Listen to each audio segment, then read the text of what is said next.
Welcome back to the channel, everybody. I'm Dino, and today we're in beautiful Kitchener, Ontario, where I'm going to introduce you to a lifelong friend of mine and show you a project that he and I have been working on for the past 3 weekends, which revolves all around this vehicle. So why don't you sit back, grab yourself something cold to drink, and enjoy Dino's Tinker Shed. I'll be back in a minute to introduce you to the Lonely Overlander.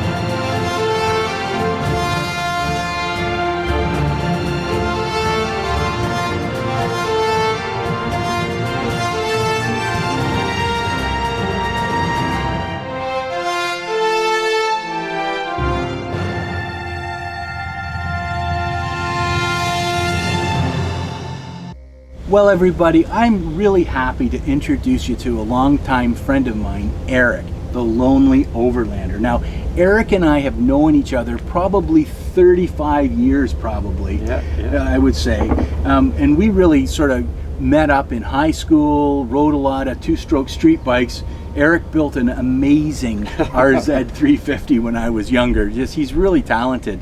And recently, Eric and I reunited after probably about 20 years. Yeah, I would say. Yeah, I mean, and it was YouTube that brought us back together. Right. So this is a collaborative video between Dino's Tinker Shed and the Lonely Overlander. So, Eric, how long have you been doing YouTube?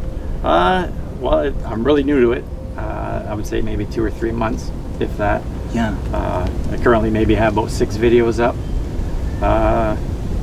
It's a learning curve. I mean, like learning the editing, the software, the production, and it's a true challenge. So Eric, what exactly kind of vehicle is this? This is the Ford Bronco. There's been a lot of hype, a lot of build up leading up to the release of this, and a lot of delays. I think back in 2008, Ford initially said they were gonna bring the Bronco back. I remember seeing the concept. Yeah, it's a long time. Yeah. And then once the reservation opened up on the website, and then the COVID thing happened, production issues, and I think after reservation, I had to wait about 1.5 years to get mine. Wow. Yeah. Wow. But I'm totally happy with it. It was so worth the wait. Yeah. So and what year is this one? This is 21. So it's the first year, right? First year, yeah. And what color is this? They call it cyber orange, but probably a metallic school bus. Yellow would be it is bright. apt. Following you around, it's hard to miss it. That's Yeah. for sure. I really like it. It's really sharp. Eric, I've done a bit of research on this since you brought it down to my place, and it looks to me like Ford's done a really good job of making a bunch of different trim levels for different types of buyers or different types of needs. And what do you think about that?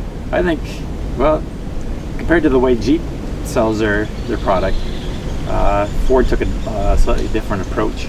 Yes, right. Yeah, I think the budget thing probably plays more into the way Ford wanted to push it to market. Like a base Bronco, affordable, still capable, all the way up to the Badlands or the Wild Track, even more capable.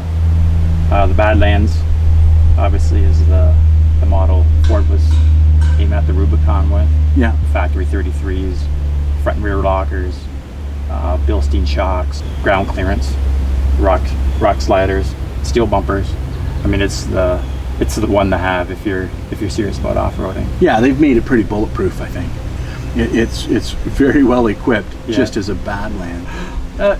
Now you have a Sasquatch package on this thing. What exactly is a Sasquatch package? That's right. The Sasquatch gets you the 35-inch Goodyears. The Wrangler tires. Yeah, well, there's a little backstory to that too. They are Wrangler tires. Ford commissioned Goodyear to take the name off of the tire. That's what I'd heard. Yeah. I thought that was pretty funny. Anyway, that's good. Yeah, the 35s. You get the Bilstein shocks, a little more ground clearance. What's kind of funny is with the higher ground clearance, they limit the travel on the shock a little. Oh, so it doesn't bottom out in your wheel well? Probably. Yeah, it might be a clearance issue. But it looks good. Yeah, the stance is right there. Oh, sure. Yeah. And this is, did I read something that said it's the first vehicle with factory 35s on it? I think, yep, from the factory. Yeah, it looks amazing. But okay, yeah. No longer the case now, though, with the Rubicon Extreme Edition, I think it's called. I haven't even seen that. No. Well, they can get a 35 on a Jeep now, but you got to get the top trim Rubicon to get the option. Interesting. Whereas the Sasquatch is available like throughout the whole. That's right. All the way from the base all the way up to the Badlands, you right. can get that Sasquatch option, right? Yeah, and that's the base Squatch, as they call it, is a really popular sell. I wanted to get the Badlands personally because I didn't really want to go into the aftermarket so much. Yeah. I wanted to get something factory equipped as Sure. best as I could. Reliable, That's right. proven, engineered. Yeah, it makes sense. That sort of brings up a question, I guess, for me. Why did you choose a Bronco over the Wrangler? The Wrangler's been around for a lot of years, and so has the Bronco. And this is what, the sixth generation, right? Yeah. But why did you choose a Bronco over a Wrangler? I'm curious about that. That's a good question. To be honest, then I didn't really seriously consider a Jeep. I've been a Ford guy for probably 30 years. Right. That probably played a lot into it. I respect the Jeep. It's a totally capable vehicle. I think for my needs, well, it's my daily driver as another reason, right? And this thing on the highway is just, it's a magic carpet ride, to be honest. That brings us around to today's video, which is making a custom rear load floor for your Bronco. And I guess that asks the question, why did you decide to do a rear seat delete, which the video's coming out soon, right? Right. It's in March. And then build a secondary load floor? What was sort of in your mind about that? The Bronco, first and foremost, was going to be my getaway vehicle. Heading up north, camping, finding the crown land. The two-door and the four-door Bronco, obviously. The two-door I was drawn to because it pays homage to the original. However, popping up on the rear tailgate and having a look inside with the seats in there, leaves a lot to be desired for cargo space, for sure. Yeah, so it was pretty early in the decision-making process that the seats were going to come out, and I was going to either design or build a load floor or see what was available in the aftermarket. There are some available. If someone didn't want to, say, follow this example, there are some that are marketed in the aftermarket similar to what we build, right? Yeah. If you got the money and you want to spend it, you can get basically just anything you want. I did some research and reviews on some of the floors that were coming out for the Bronco earlier in the year. With a lot of new products coming out, the quality issues are there, supply issues and whatnot. And the one I was looking at for the money didn't really seem to fit the bill. Right. I guess we should probably get working on the load floor. We've already built it, but why don't we take everybody back about 4 weeks now, I guess it is, right? Yeah. And we'll show you what Eric brought over to my house in Niagara Falls right now. Oh! Okay. Oh, look at that, rain hood. Okay, so we want to account for those seat belts, I would think, but we can cut around those. Yeah, maybe just a notch. Yeah, so that's really 42 and a half.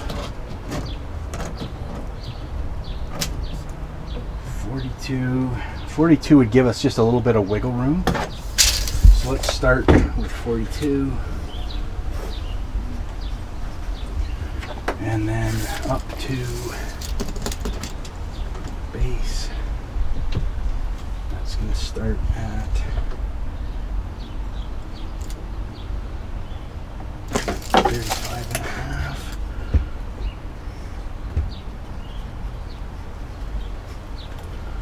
And then that would go to the full width. So we just have to determine that angle once we get there. We'll lay that out. And then these seat belts come in at 26. Once Eric and I had taken some basic measurements out of his Bronco, we transposed those onto the piece of plywood to get a general breakdown of it and get it to the rough shape.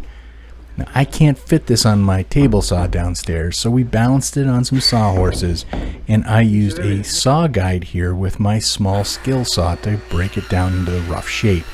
These little saws with a good blade can do a good job if you take your time and make your layouts really accurate.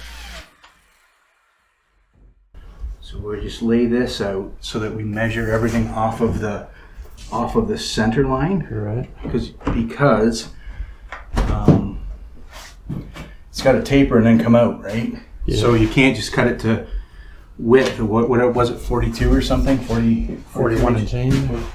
Yeah, so we'll have to lay this all out and then make some cuts.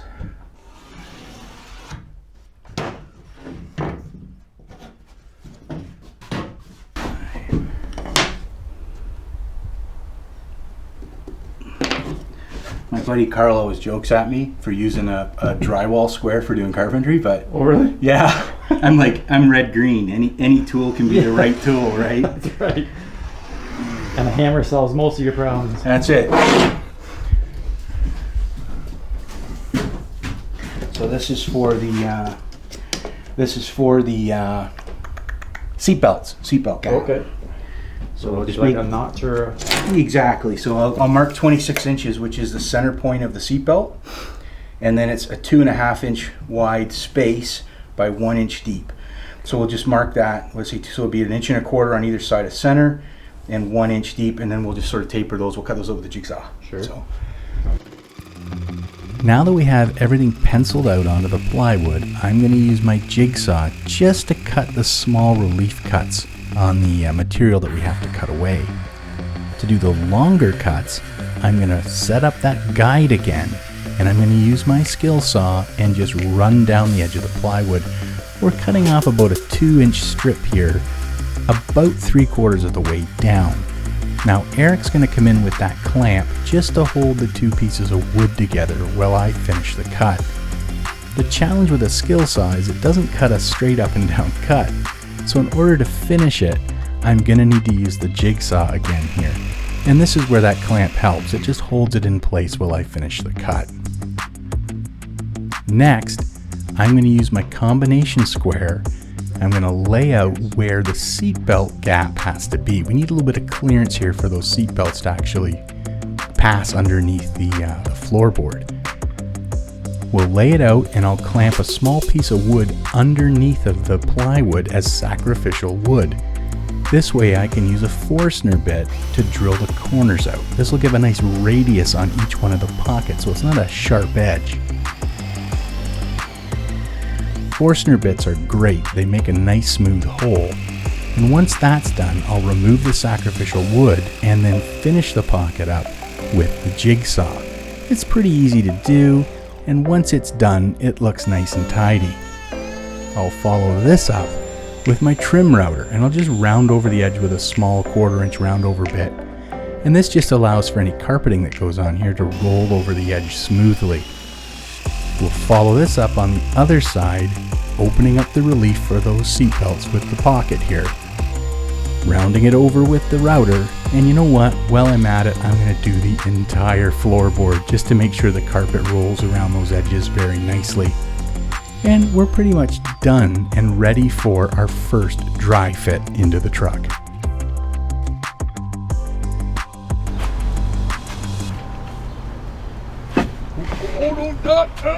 Dino, don't touch that.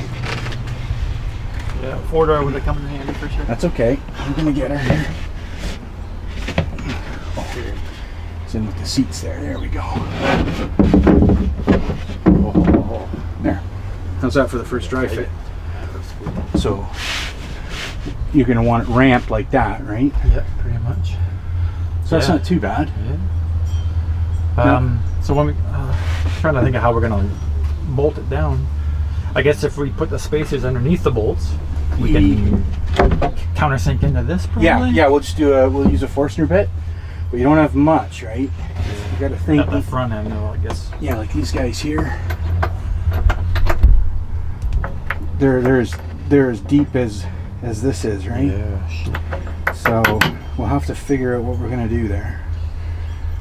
I wonder if we could. I think goose gear. I think those They just put holes for the studs to pass through. Yeah. You know what we could do? It sounds crazy, but we could put wood across here and actually bolt this to the wood. Then we can drill through it and actually put the wood strapping onto that. So that, if you know what I mean, so it sits up above and it'll have furring across there. And once it's done, it'll all come out as one piece. To construct the furring strips that we need, I'm going to use some 3/4 inch plywood. And I'll start by ripping it down to, I think, 4-inch width here. I'll follow this up on the sliding compound and I'll cut it to length so that it'll fit within the load floor where I need it.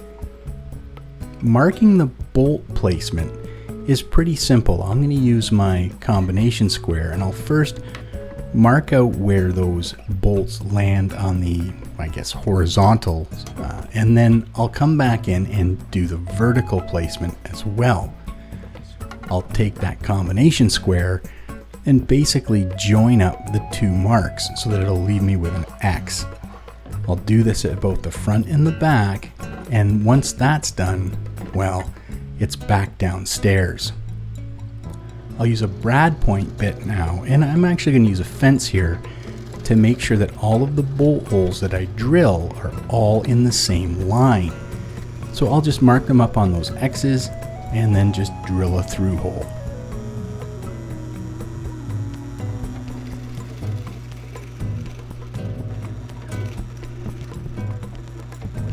Once that's done, I'm going to bring it back out, and because this is a little bit thicker, I'm going to get some new metric hardware and I'm going to fasten these in place. And yes, you heard me right, metric. These look pretty good, and these are going to give us the base to actually glue and staple the load floor to. So it should give us a really good place to fasten that wooden floor.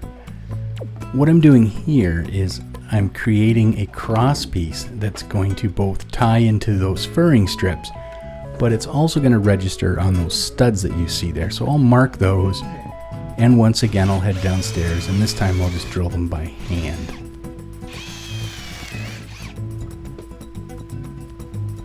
Once those holes are drilled, I can finally fit these in place in preparation for gluing and stapling the load floor on. So I'll put all the hardware in and tighten it all down so that it's nice and secure and it won't move.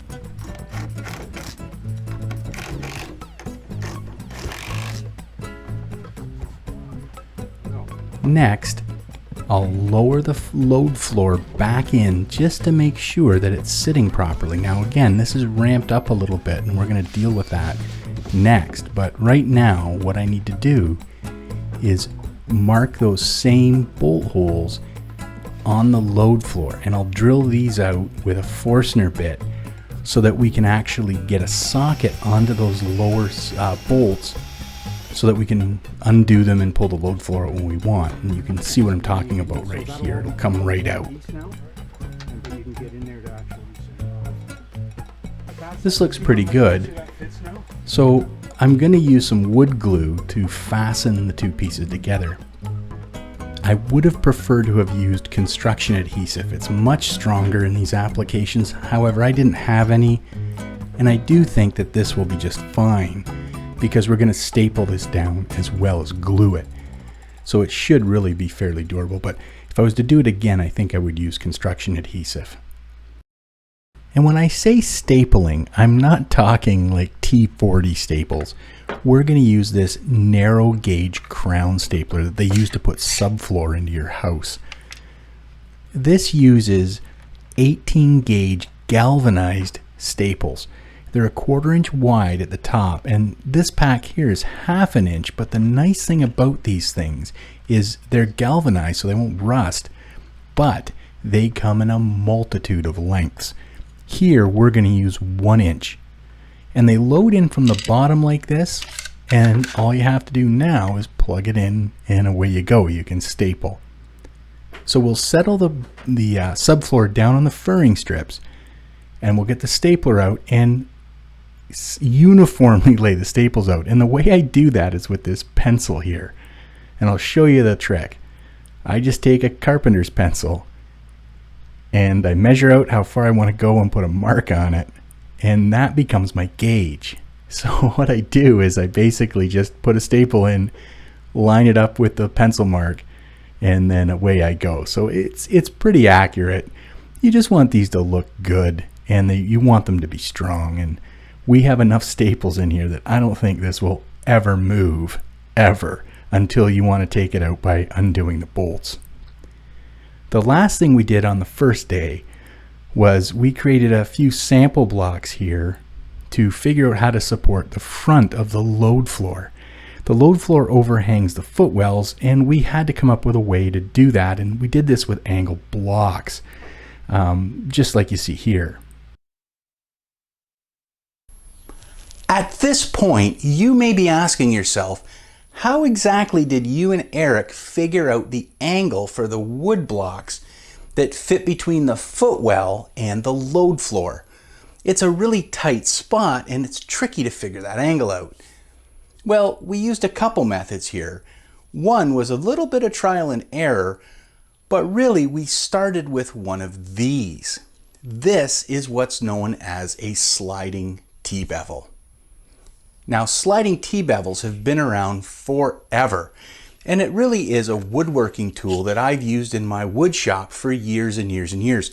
This one's actually my father-in-law's that he gave me probably 20 years ago. Now, the principle of a sliding T-bevel is that it has a steel beam here, or a slide that you can move around, and then it usually has a reference edge here made out of either plastic like this one, or wood, or sometimes even steel. These two can be moved around like this, and then you can measure physically an angle either inside or outside of a structure.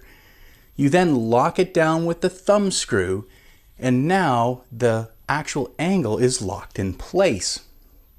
From here you can do a couple different things. You can use an actual protractor now to figure out what this angle here is, or you can do kind of what Eric and I did, which is physically take your sliding T-bevel either to your crosscut saw or your table saw, and you can use this to actually line the blade edges up. It works really good, and when you take a physical measurement like this instead of a measured measurement, it tends to be more accurate because it physically came off of the part that you're trying to figure out what that angle is. So sliding T-bevels are cheap. They're probably 10 bucks online. I don't even know, I haven't bought one in years, but they're a handy tool to have in place for things like this. It's not the perfect tool, but for me and Eric, it really worked out well. We were able to place it in between the footwell and the bottom of the actual load floor and come up with a rough idea of what that angle was. And I think it was in around 43 or 44 degrees, I think, if I remember correctly. Anyway, we'll make up a couple permanent wooden mounts for it, and we'll staple them to the load floor too. Okay, let's keep going.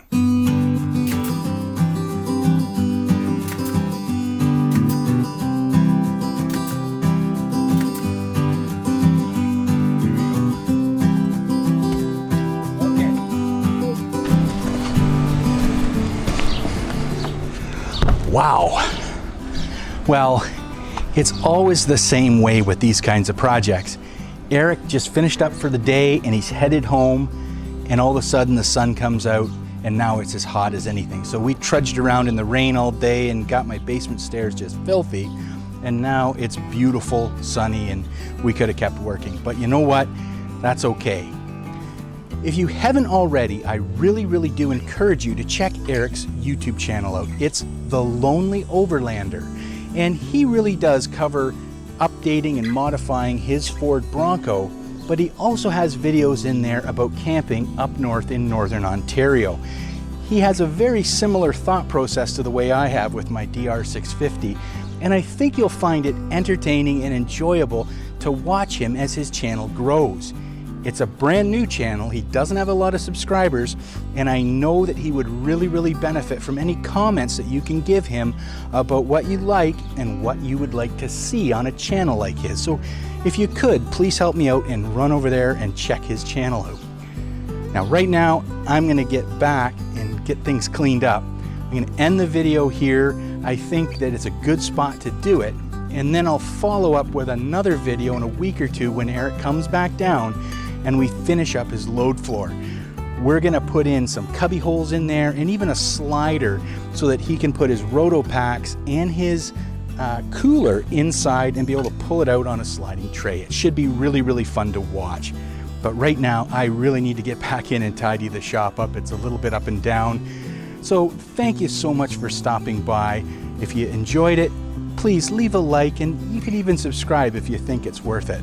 But until then, you have a great day, and I'll see you soon here on Dino's Tinker Shed. Holy cow, I'm gonna get a suntan if it keeps up like this. Bye for now.